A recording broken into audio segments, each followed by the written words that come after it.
planes, passenger planes, with box cutters and flying them into major American buildings full of people. Why would they hate us that much?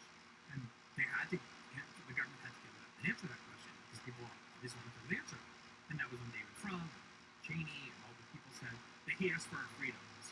They just can't stand the fact that women are allowed to wear bikinis on the beach, and that we have a Congress. And it's like no one ever thought, well, there's like dozens of countries around the world where women get to wear bikinis and have Congresses, like in Japan, in Korea, and all throughout Latin America, and like Scandinavia. Why aren't they attacking those places?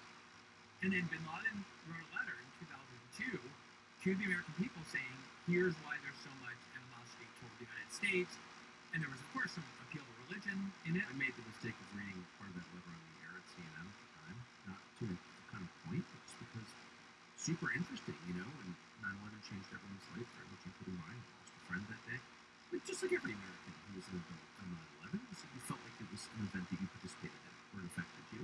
I feel like I had every right to read that letter. Like, hey, this is he's now saying why he did it. I'm just gonna pull up the air for you. Oh, not only doesn't that surprise me, a lot of people have forgotten that this happened, but it's actually quite extraordinary. After 9/11, obviously Osama bin Laden was one of the most important people in the world. He just perpetrated the worst attack on American soil since Pearl Harbor.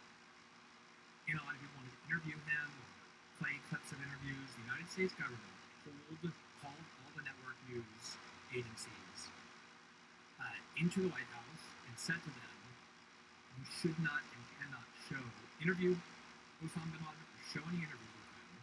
And they invented this excuse as to why, which is that he might put some sort of code in his interviews that signal to sleeper cells inside.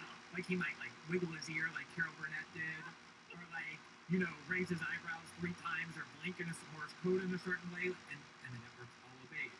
And the most amazing thing was this letter, which you can go read, where he says exactly why all the different ways the United States has brought violence to that region, has interfered in that region. Yeah, look, we've been bombing that region and interfering in them, opposing dictatorships on those people for decades, specifically to suppress the things they believe in. We don't want popular opinion being rebelling democratically in the Middle East because we don't perceive it in our interest. So we've been imposing dictators on them, secular dictators.